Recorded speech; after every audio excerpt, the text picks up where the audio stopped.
Good morning, everybody, and welcome to the first part of our CANDOUR Marketing Mindset course. So the first lesson is for clarity, how to achieve clarity in your sales message, which is your story, which is all about your life lessons. Then how to take this and create this into something there that we call a branding story, a design story, a story about you. So this is basically the framework that we're working towards. And it's how to design your own personal story.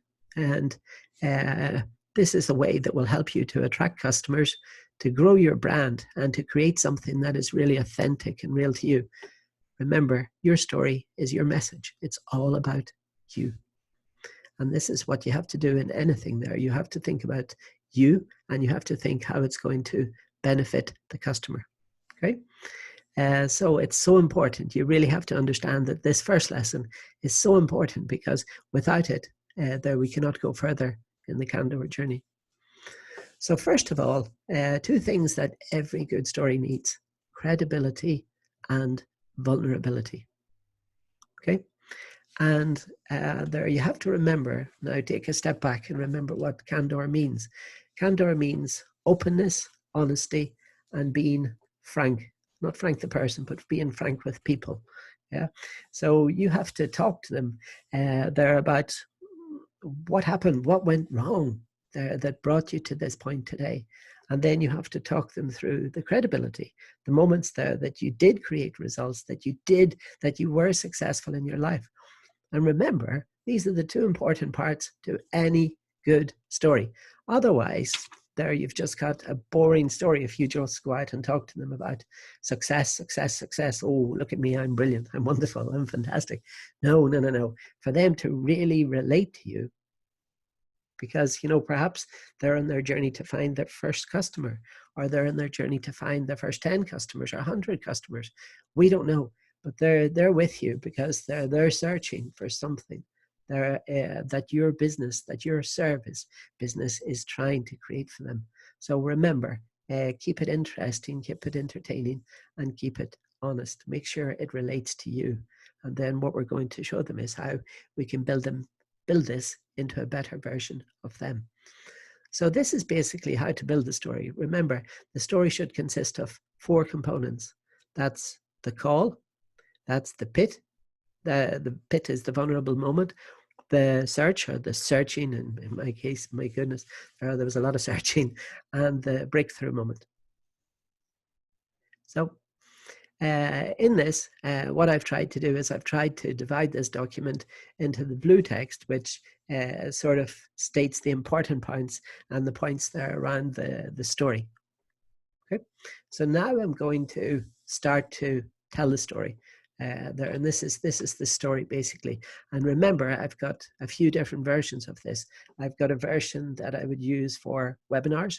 In the olden times, 2-3 months ago, we would use this for the meetups at the conferences and at the events, the national events, international events, local events.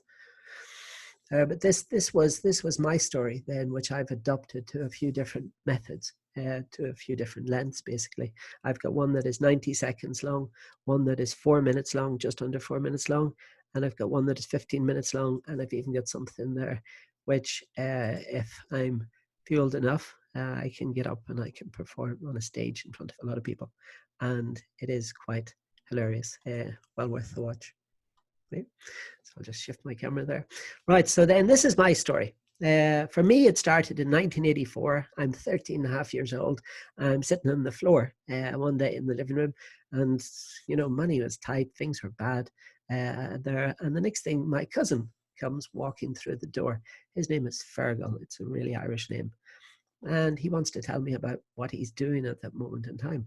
He's working as an IT entrepreneur. At the time, I didn't even know what an entrepreneur was, in the south of France, in a place called Ferney-Voltaire. And I'm thinking to myself, wow, he's dressed really well. He's got a nice car outside the door. And then I'm thinking to myself, whoa, I'm going to listen to this guy. So he's saying a lot of good things. And I remember that visit. But I remember after that visit, I remember my father and my neighbor. My neighbor was the school director. His name was Michael Ward. And they argued with me. They fought with me tooth and nail. They said that there is no business, that there is no future with computer science, with IT systems mixed with foreign languages. It's one called science, computer science, information systems, information technology, call it what you will. And the other thing is humanities, modern foreign languages. And I wanted to study both. But what my parent, my father, was telling me, and his boss, the director of the school, that there was no future in something like this. Remember, this is 1984 Ireland. But I'm determined. I stand my ground and I argue and I fight with my father to allow me to study these subjects.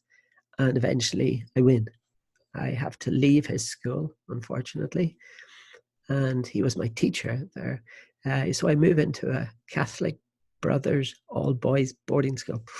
Really strange. I went from a mixed comprehensive school to one that was just single sex, single, and all about religion. So I'm all about business, and what I want to do is I want to hang out with my French teacher and I want to create these little businesses. I'm determined to become an achiever in athletics and in school. And by the time I'm 21, I'm sitting in exactly the same interview room as my cousin did 7 years earlier. Now, note a few things here. Note how I'm using the story and I'm using the present tense. Please, when you're building your story, please use the present tense. Because then the audience will relate to you much better, because then they will be transformed. And then they're sitting there thinking, what was their calling? Oh, yes, I remember what it was now. I'm doing this, I'm doing that. And then they think of themselves in the present tense. And that controls the present state of mind. So there's a lot of psychology going on here.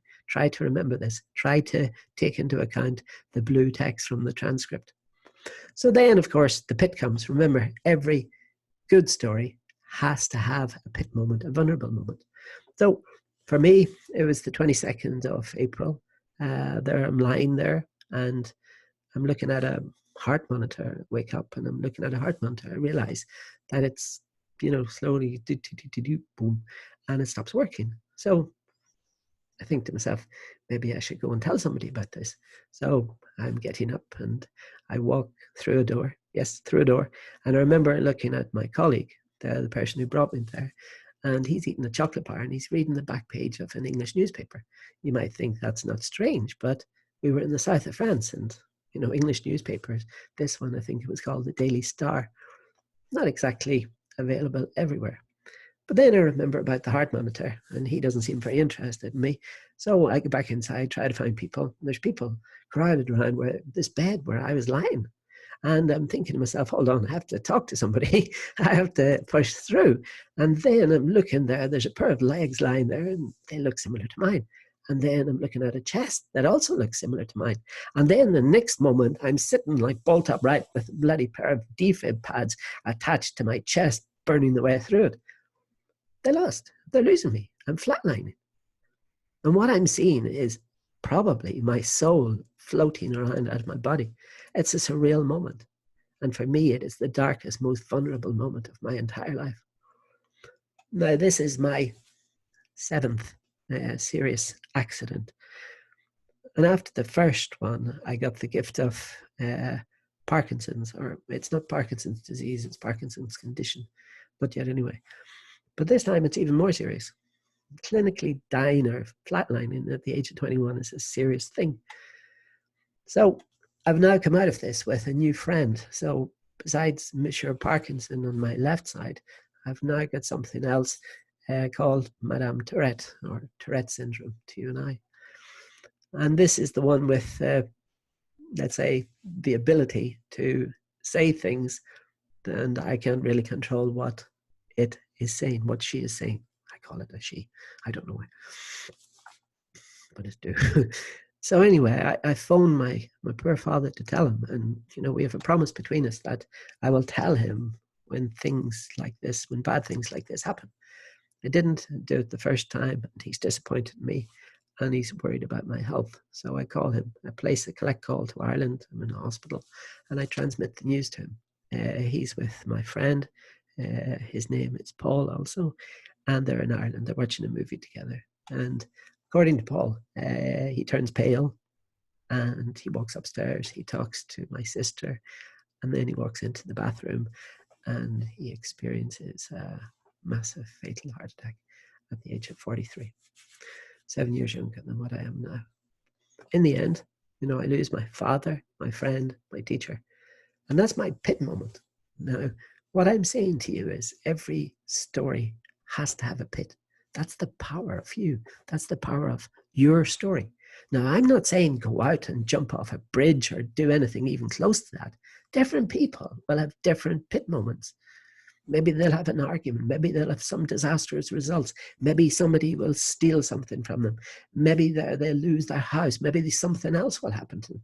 But all I'm asking is for you to search within yourself and find your pit moment. One that you can share, because I've had people there that said, oh, yes, I've got a powerful pit moment. I've got a powerful story, but I'm not going to share it in group. And then if you don't want to share it in the group, then that's fine. But then might I say that this group is not for you, because we cannot work with you if you won't share your story with us. This is part of what we're trying to create. And this is the first step. And, like for me, I had to think about sharing this with people. I had to think, what are they going to think? I did something really, really stupid.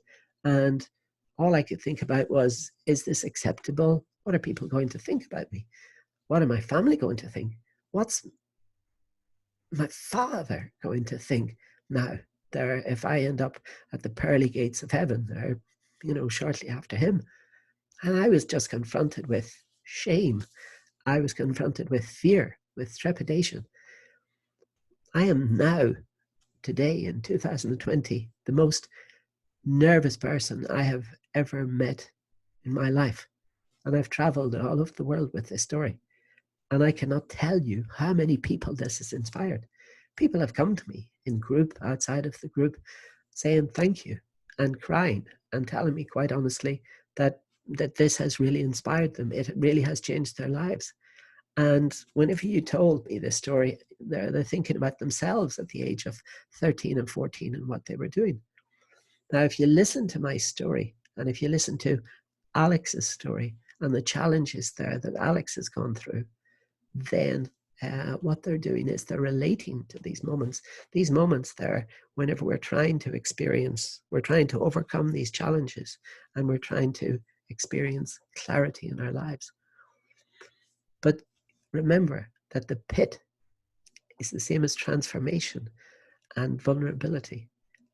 But if you don't have it, you don't have a story.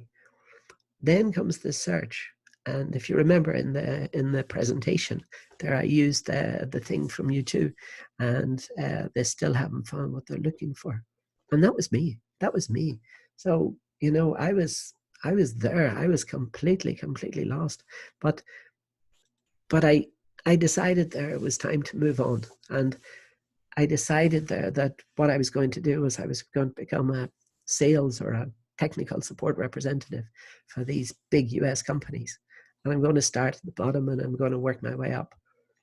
And I did. I worked my way up pretty high. Became the senior data analyst, the business analyst there for Quarterdeck International in Ireland. But I get made redundant after 3 years. Then I make another move and I go to work for the telcos in Ireland. And again, we get made redundant after 3 years. And I think to myself, what am I going to do now? I go independent and I go off to India and I decide to train people. And I'm happier, but I still not clicked yet. And I'm still not completely happy. So now we're in a new millennium and I'm determined to make a difference. I fly over to Poland on the 12th of September, 2001. So this year I've been here in Poland for 19 years. I start up my first company and it tanks after a while. Start up my second, it tanks even bigger. And then I go through companies 3 to 7 in quick succession. And I'm getting there. I'm achieving more and more success. I'm learning from the lessons, from the things that I did wrong, but I'm getting nowhere very, very fast. I'm doing the thing, but I'm at the same time, I'm trading time for dollars. And there's only a certain amount of time. And I'm reading these books. I'll show you the pictures there, you know, How to Get Rich, the NLP from Paul McKenna. I'm reading all of those books, and they all have some value in them. But I'm thinking to myself, what is going wrong? Because of my, let's say, anger management issues, or Madame Tourette here on my shoulder, I lose my girls. They're at like a series of fantastic relationships. I lose my houses. I lose my car. I lose my 2 beautiful pedigree Bernese Mountain Dogs. I lose my wife after 4.5 days. And then I lose my son after 3.5 days. And that's hard. That's really, really hard. I'm determined to keep going. I'm determined there to keep my head down and to try to push out email marketing campaigns, or to do anything that I can do, but to keep my shaking friend, Mr. Parkinson, hidden, and my nasty, nasty, nasty friend, Madame Tourette, at bay. And then I'm thinking there that one day after my latest company gets dissolved, and that's another word for bankrupt, my wife of 4.5 days, 4.5 days, leaves me, goes off to apply for divorce, and takes my 3.5 day old son, has me professionally beaten up, and leaves me with nothing. I remember coming out of the hospital, and I didn't even have enough money to pay for the taxi fare from the hospital to my apartment. I had to phone one of her friends, her ex-boyfriend, to take me home. And I'm sitting there thinking, my head in my hands, cradling my ribs, and what the feck am I going to do with my life? Now, that's not the English word, F-U-C-K, that's feck, and that means word in my language, feckle. Anyway, there's a breakthrough, and wow, what am I going to do with my life? Entrepreneurship, it wasn't the answer. And then one day I get this email in my inbox, and I just click on it, and it's this mad guy, you know, he's like suntan, swarthy skin, he's got these John Lennon spectacles, he's got this jet black hair, and he's driving a Tesla. So obviously the Tesla drives itself, so he's turning around sideways, steering wheel's there, and he's driving down the road, and he's talking to his smartphone, and his name is Dean Graziosi. And he's going, change your patterns, change your life, change your behavior, adopt a millionaire lifestyle, adopt these millionaire success habits. Read my book. You can buy it. You can have it. What is it? Free of charge. You only pay $7.95 for shipping and handling. And I'm thinking to myself, okay, I'll try like literally anything. So I get the book, and there I spent my last few $100s on his course. I think it was called the Millionaire Success Habits course before this, Knowledge Broker Blueprint, etc. I buy his program, and I'm clicking on the play button, and I'm going through this thing, and I'm thinking, my goodness, it starts going through these videos, and I'm thinking all of a sudden there that I'm back on my living room floor listening to my cousin. My cousin's walking into the room, and I'm 13 years old again, and I'm seeing the truth. I'm now having what you call an epiphany.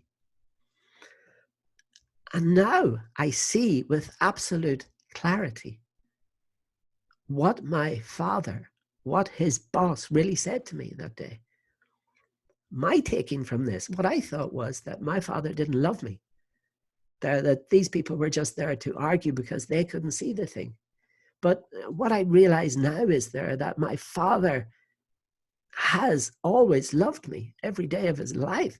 And there's nothing more that I needed to do in this thing. I didn't need to work super hard. I didn't need to become the best salesperson. I didn't need to become the best database administrator there to get love. And I don't need to do a lot of things there to feel good about myself. And in this moment there, whenever I realize all of this shit there, I'm just like on my knees, and I'm just crying. I'm just crying. I'm sobbing uncontrollably. And it's just like all of this weight from these problems are just falling off my shoulders. And I'm thinking to myself, now I am free. And that, ladies and gentlemen, is my breakthrough moment. That's the moment when it just comes to me, and it's like these things that I talk about, this audible click, this Homer Simpson Doe moment, whenever I'm thinking to myself, why have I actually been put on this planet? And I firmly believe that I've been put on this planet because I want to help people by actually helping them. And the ellipses stay, Alex. Personal note. I want to make a difference in the world, and I want to coach people. I want to speak to them, and I want to inspire more people to transform their lives by making a massive difference in this world. And who am I going to start with? I'm going to start with the best people of all. I'm going to start with ourselves, with me first, and then Alex. And I'm going to start by standing up for who I am. And if I shake, and if I cuss, and I was teaching my girlfriend yesterday that cussing is another word for what we call cursing, or the bad words. And I'm going to start by just explaining to people who I am. Because I went out that day and I sat down and I started by creating what I call a blueprint, a strategy guide, whatever you want to call it. And I took my life lessons from my story of everything that I had learned in my life and the realizations there that I'm now having. And I'm thinking to myself, hold on a second. I've been successful in sales. I've been successful in IT sales. I've been successful in software sales. I could teach people about software sales, how to about changing their messages. You know, I was talking about this with somebody this morning, and they were thinking they're just coming along with the usual thing. Oh, please, sir, take us. We are the best. We are the very, very, very best. We will do a very good job for you. What's unique about your message? Can you tell me this, please? Sir, we are the best. We are the very, very, very best. I can show you 1 million emails from other companies saying exactly the same thing. What makes you different? I do not know, sir. We are the best, sir. We are the very, very best. Okay, I have asked this question to 100 companies, and I have asked them to tell me why they're the best. I don't know. And that is not a good answer. So I put this down as I'm great at telling stories. This is what my friends will tell you about me. I'm great at telling people stories, and I'm great at building a visual picture of the solutions there that other people are looking at. And if you can combine my soft skills and my technical ability, and then if I can go out there and if I can train other people, other want-to-be sales and marketing directors, other CEOs, other CTOs, other CFOs, then what I've got is I've got a phenomenal, modular, scalable system. So I put all of this down into my blueprint. And then I think to myself, wow, I want to help people by actually helping people. And I want to create valuable content for my listeners. I want to keep my group small, select, compact, and bijou. I want to coach people by doing it with them. So this is why I've started this challenge. There to start things from zero, to take one of my blank domains and then to work with these people. Now, always remembering that the profit always comes later whenever I help these people to really and truly succeed. So this is what I want. And I want in return from this, I want your honest recommendations. I want your honest reviews. I want your honest testimonials. Because whenever I started having this transformation, this shift, I was like, wow, I now know the truth of life. It just came to me like it was like an epiphany. And then I realized that I can share this with people. And maybe the path that they're going down is not the way that it's not the path that they should be going down. So I'm filling it out, and I go out and I'm trying to get my first client, and I enroll them, and I make there a few $1,000s for this, and I get paid there to tell my story. And that's what I suppose I am now. I'm a storyteller, but I'm a highly crafted, engaging storyteller. So, you know, my story goes on, and what I'm doing now at the moment is I've created an amazing IT development company there, which people can outsource their projects to by providing a bolt-on service. I've written my first book, and one day I would like to become a best-selling author. That's an extraordinary thing from all those years ago, being taught by my father in English language class. And I'm not going to pretend that these things haven't happened to me. I'm going to start all of this from scratch, and I'm not going to rely on any of my workforce. I'm not going to rely on any of my contacts. I'm not going to rely on anything out there. I'm going to do all of this with you step by step. And together, you and I are going to do this CANDOUR challenge together. And I'm going to make you achieve success. And then whenever you do, I'm going to be there to share it with you. My whole life has changed, and I have this new profound belief in myself. I have a new relationship. I have a new child. I have a new dog. Well, it's a fraction of a dog. I think it's about 128th of the size of the previous dog. And my life has now changed completely for the better. And again, we have to bear in mind there the points there that I've made here in blue. I've taken you through to the breakthrough moment of the story, the searching moment. And you would think there that there's a moment which appeared to be a breakthrough, but it's still not the breakthrough. Then I go deep inside myself, and then I have this moment of transformation. And this is the core part of my message. This is, if you want to examine this analogy of the onion with all of the layers, there, once we peel off all of the layers, we're getting to the core parts of our message. And this is what I'm saying. I'm good enough to do this. You're good enough to do this. But it has to come, and it has to start, guys, from within. It has to start from within. So then make sure there that the inner transformation, it's all about taking action. And my credibility is that I share, it's not just one element of my life changed. A lot of different elements changed. My relationship changed.